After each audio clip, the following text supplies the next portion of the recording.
अध्यक्ष महोदय, आज इस सभागार में मां भारती का नमन कर मेरे संसदीय क्षेत्र के हर एक नागरिक का आभार व्यक्त कर मैं भारत के नव भारत के निर्माण की सृजन की सबसे सशक्त नींव नारी शक्ति वंदन अधिनियम को इस सदन में सर्वप्रथम प्रणाम करती हूं और विशेषतः देश के प्रधान सेवक का वंदन एवं अभिनंदन करती हूं। कल की तारीख जब ये अधिनियम आदरणीय कानून मंत्री ने राष्ट्र के सम्मुख प्रस्तुत किया, न सिर्फ इसलिए ऐतिहासिक थी क्योंकि इस नए भवन में नए संकल्पों के साथ हम सबने प्रवेश किया, साथ ही एक पुनीत समय गणेशोत्सव के पुण्य अवसर पर हमने नए भवन में प्रवेश कर विघ्नहर्ता को प्रणाम किया। लेकिन अगर विघ्नहर्ता के सृजन की, आराधना की मूल भावना को देखें तो गणेश जी का स्वरूप अपने आप में अपनी मां के हाथों से सृजित है और मां के प्रण ने, मां की तपस्या ने गणपति जी में प्राण दिए, यह उसका सबसे बड़ा प्रतीक है। हमारी सभ्यता में यह भी मान्यता है कि नव भवन में जब प्रवेश होता है तो पहला पैर, पथ पर पहला आगमन घर की लक्ष्मी का होता है। कई समाज के वर्गों में भवन के बाहर घर की लक्ष्मी अपने हाथ की अमिट छाप छोड़ती है और कई परिवारों में पैरों के नीचे आलता लगाकर बेटियों का सबसे पहला कदम ऐसे भवनों में रखा जाता है। और अगर संविधान की मर्यादा की दृष्टि से देखें तो लक्ष्मी ने संवैधानिक स्वरूप लिया है इस अधिनियम के माध्यम से, जिसके लिए मैं सरकार का, इस सदन का और पीठ का विशेषता आभार व्यक्त करती हूं। आज चर्चा में कई महानुभावों ने श्रद्धेय अटल बिहारी वाजपेयी जी का नाम लिया और साथ ही आदरणीय देवी गौड़ा जी को भी आभार वंदन किया। ये भी सत्य है कि मुझसे पूर्व की वक्ता ने राष्ट्र को जब गुलामी से स्वतंत्रता मिली तब क्या महिलाओं की परिस्थिति थी उसका उल्लेख किया कि हां, तब भी जब देश आजाद हुआ तब भी कई प्रदेशों की साधारण परिवारों की महिलाओं ने कहा कि हमारा संवैधानिक अधिकार आरक्षित करें, लेकिन तब साधारण परिवारों की वो महिलाएं जिन्होंने राष्ट्र को आजाद करने में अपनी भूमिका निभाई, जो दूरदर्शी थी, जानती थी कि साधारण वंचित समाजों की महिलाओं को अगर मौका अनोखे ढंग से संविधान की मर्यादा में ना दिया गया तो शायद आगामी वर्षों में महिलाओं के लिए एक चुनौती बन जाएगा। आज मैं उन महिलाओं की दूरदर्शी सोच को वंदन करती हूं।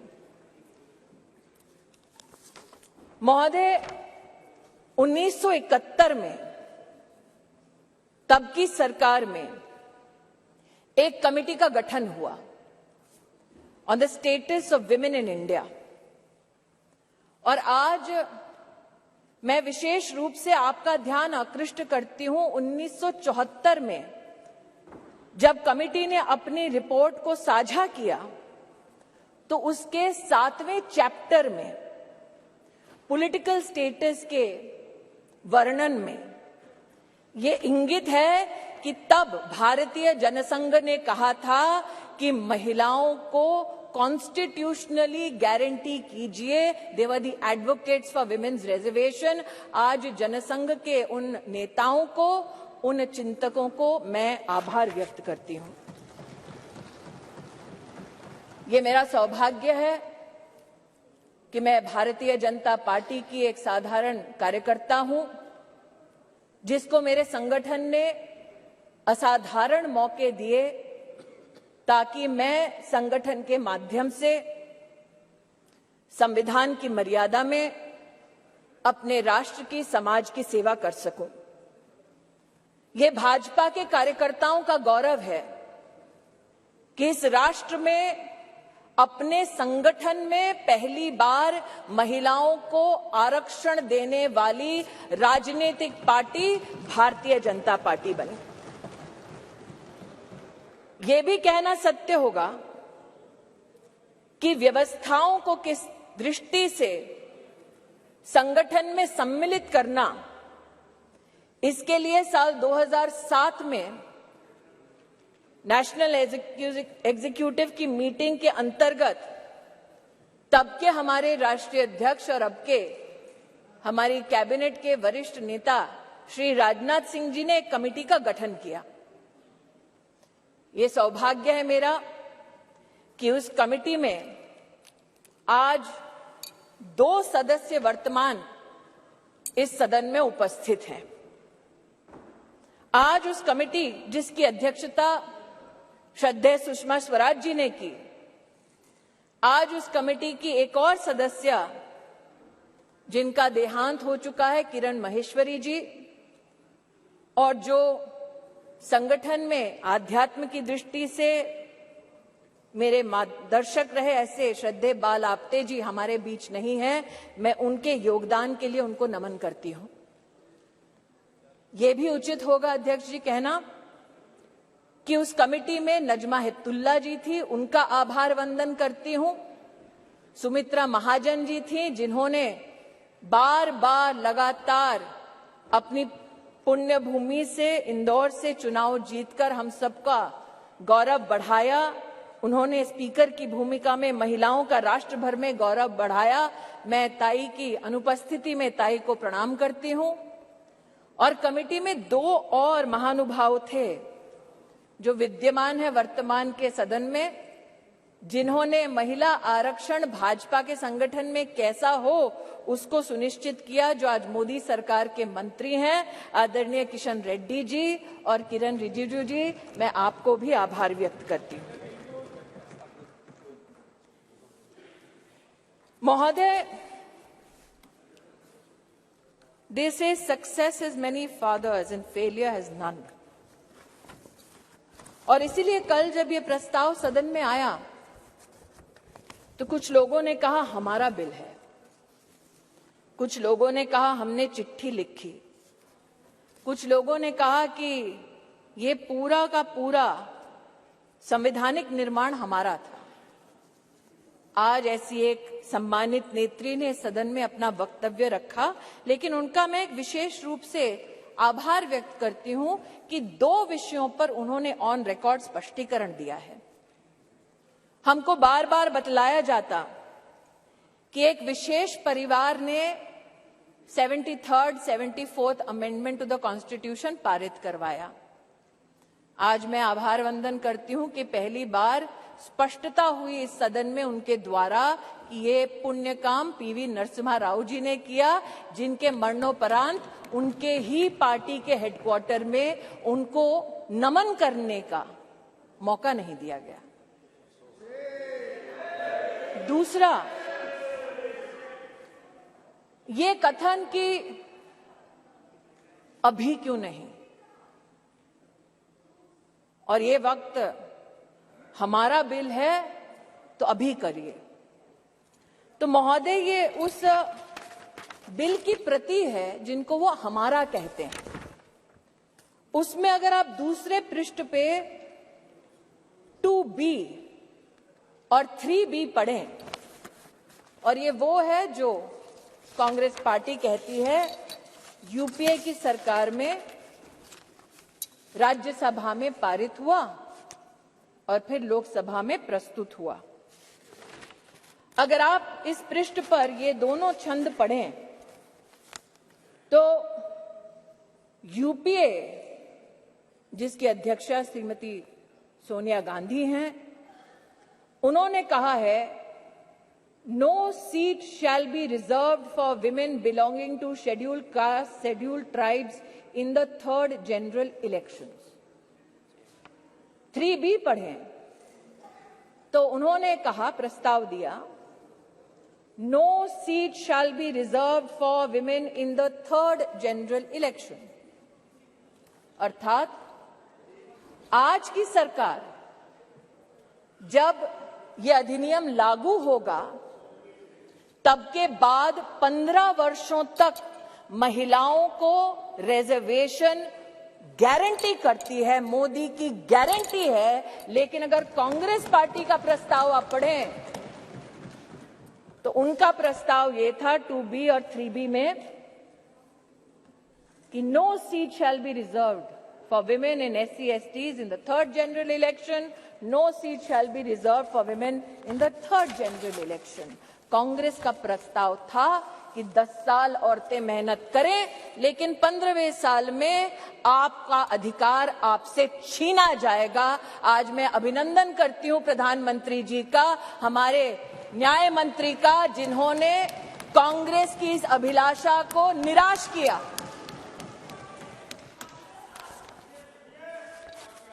फिर इनका ये वक्तव्य कि आप अभी क्यों नहीं कराते। महोदय, हम जानते हैं कि संविधान को छिन्न भिन्न करना ये कांग्रेस की पुरानी आदत है, लेकिन आज अगर आप इसी गरिमामय संविधान के अनुच्छेद 82 को पढ़ें, 82, ये किताब नहीं है संविधान का, मेरे हाथों में, तो आपके लिए किताब होगी, हमारे लिए पूजनीय है, संविधान है ये।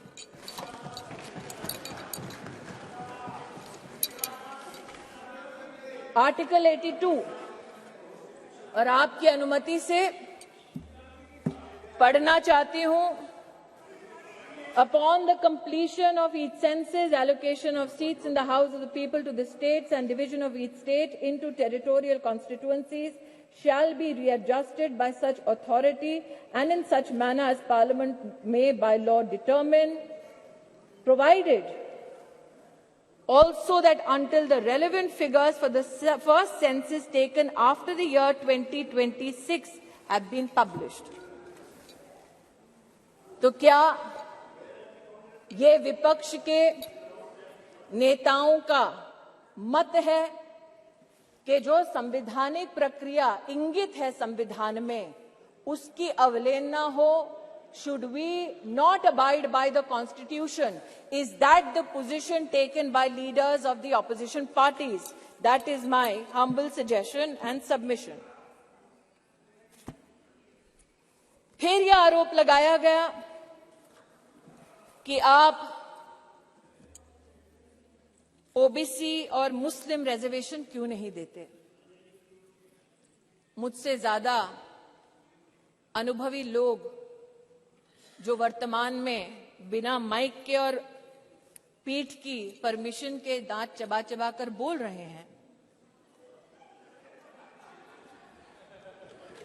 उनको शायद इस बात का आभास नहीं कि संविधान में धर्म के आधार पर आरक्षण वर्जित है।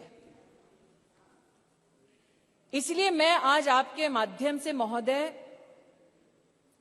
आग्रह करना चाहती हूं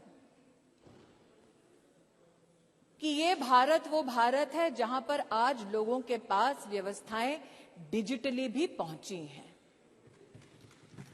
और इसीलिए हमारे देश के नागरिक जिस प्रकार से विपक्ष भ्रमित करने का प्रयास कर रहा है, उस भ्रम में ना फंसे, इसलिए तथ्यों का रिकॉर्ड पर आना उचित है। जो आज इस सभागार में बिना पीठ की अनुमति के आते ही एक शब्द का उच्चारण कर रहे हैं, इनकी राजनीतिक पृष्ठभूमि देखी जाए तो महिला के साथ विधानसभा में क्या आचरण करने का इनका इतिहास है। ऐसे लोग आज महिला की मर्यादा पर टिप्पणी ना करें तो इस सदन की शोभा बढ़ेगी। जो जानना चाहते हैं साफ साफ क्या बोलना चाह रही हूं, वो ये कि राष्ट्र सरकार के इस फैसले को स्वीकार करते हुए नारी शक्ति वंदन अधिनियम को समर्थन देती है। राष्ट्र की महिलाओं के संवैधानिक सशक्तिकरण में अगर विपक्ष रोड़ा ना बने तो हम कृतज्ञ होंगे। महोदय, आज जिन लोगों ने इसको जुमला कहा और कहा कि हम चिट्ठियां लिख रहे थे इसलिए काम हुआ, कम से कम उन्होंने इस बात को स्वीकार किया कि सरकार में प्रधान सेवक ऐसा कि इतने विराट दिल का कि आप उनके साथ पक्षपात करते रहे। जब आपके साथ सत्ता थी आप बार बार उनका अनादर अपमान करते रहे, लेकिन उन्होंने बड़ा दिल दिखाकर आपके हर कम्युनिकेशन को पढ़ा, आपसे चर्चा की। मैं स्तब्ध हूं कि आज जिन लोगों ने व्याख्यान किया महिला सशक्तिकरण का, वो ये भूल गए कि सत्ता उनके पास थी, चमन उन्होंने लूटा, वरना आज जैसा कि प्रधानमंत्री जी ने कहा कब का ये गुलिस्तां हो चुका होता और हम जो साल 2014 में माननीय प्रधानमंत्री जी के नेतृत्व में देश की सेवा के लिए अनुग्रहित भाव से इस सदन में आए, हमने तब से लेकर अब तक महिला उत्थान के लिए विभिन्न इकाइयों के माध्यम से, योजनाओं के माध्यम से प्रयास किए।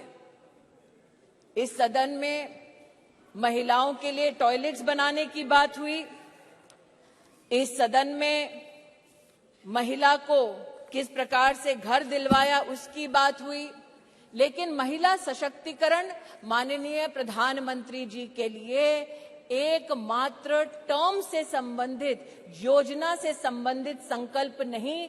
जब से उन्हें भारतीय राजनीति में राष्ट्र की, प्रदेश की अपनी सेवा करने का मौका मिला, तब से उन्होंने कहा कि मातृशक्ति गवर्नेंस का केंद्र बिंदु होना चाहिए, क्योंकि इन्हीं महिलाओं के माध्यम से प्रदेश और देश विकसित हो पाएगा।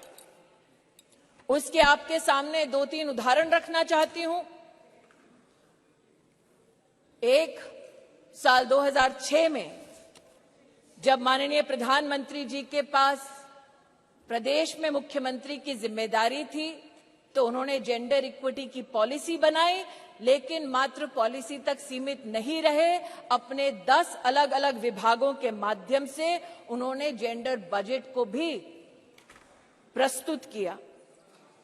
और जो आज कह रहे हैं कि मुद्दे पे आओ, तो मुद्दे की बात ये कि जब उनकी सरकार थी तो जेंडर बजट की दृष्टिकोण से साल 2013-14 का आंकड़ा था 90,000 करोड़ और मोदी की सरकार में 23-24 का जेंडर बजट अगर आप देखें तो वो है 2,23,000 करोड़।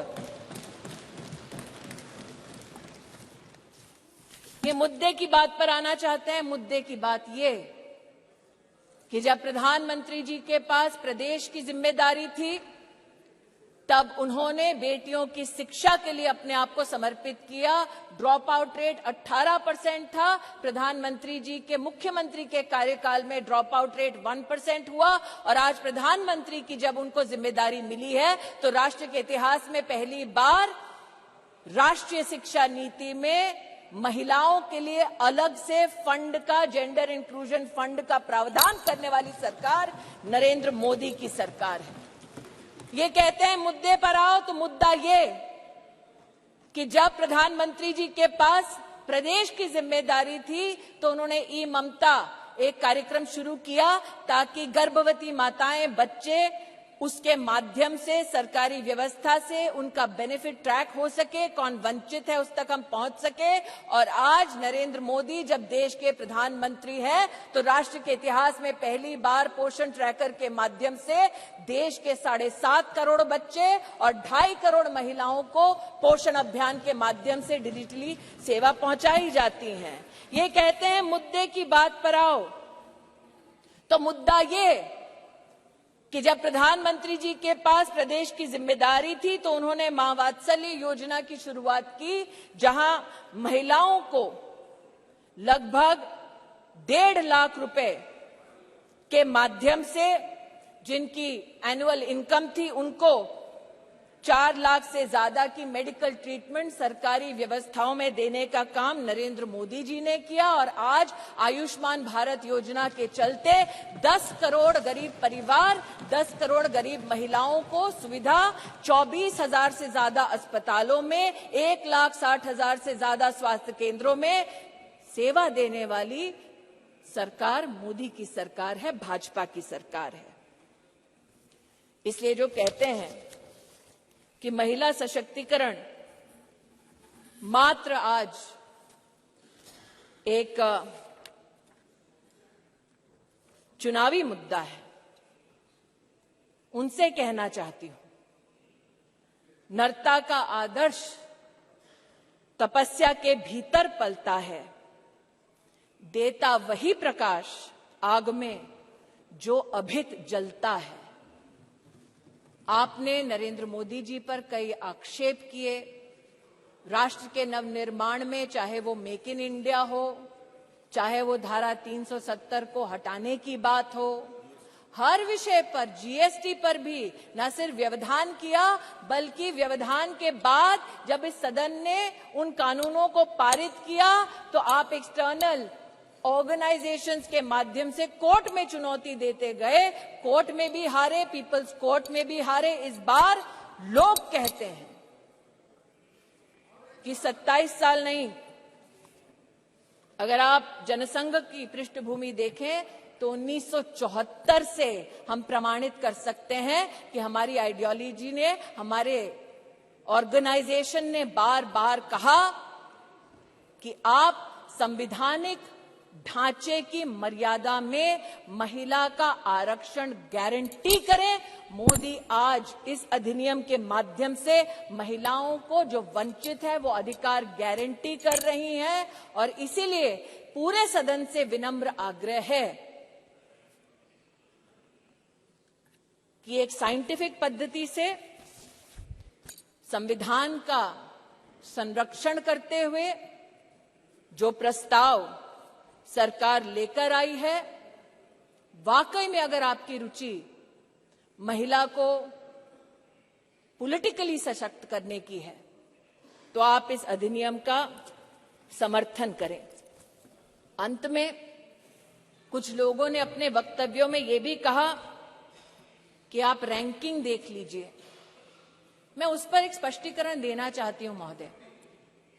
अंतर्राष्ट्रीय रैंकिंग में वो महिला जो भारत की पंचायतों से जीत कर आती है, उस महिला का न सम्मान होता है न उसकी गणना होती है। अंतर्राष्ट्रीय रैंकिंग्स में वो महिला जो विधानसभा या विधान परिषद में चुनकर आती है, उस महिला की भी गणना नहीं होती, उसकी भी गिनती नहीं होती। अंतर्राष्ट्रीय रैंकिंग में जो महिला लोकसभा में, राज्यसभा में चुनकर आती है, उसकी भी गणना नहीं करते। वर्षों वर्ष से चला आ रहा था सिलसिला। मोदी सरकार ने इस विषय को अंतर्राष्ट्रीय पटल पर उठाया और लिखित में उनसे जवाब दिया कि हां, अब हम हिंदुस्तान की पंचायतों में जीतने वाली महिलाओं का सम्मान करेंगे, विधानसभा में जीतने वाली महिलाओं का सम्मान करेंगे, लोकसभा में जीतने वाली, राज्यसभा में हमारी जो महिलाएं सेवा दे रही है उनकी गिनती करेंगे। We have made women count and it is time for you to step up in the opposition and not mere reduce your words to paper, to speech, but speak with action and support Nari Shakti Vandan Adhiniyam. Dhanyawad. Thank you. Shri A.M. Arif ji. Arif ji. No, he's not there. Arif. A.M. Arif. Yeah. Sir, thank you, Speaker, sir. Arif ji.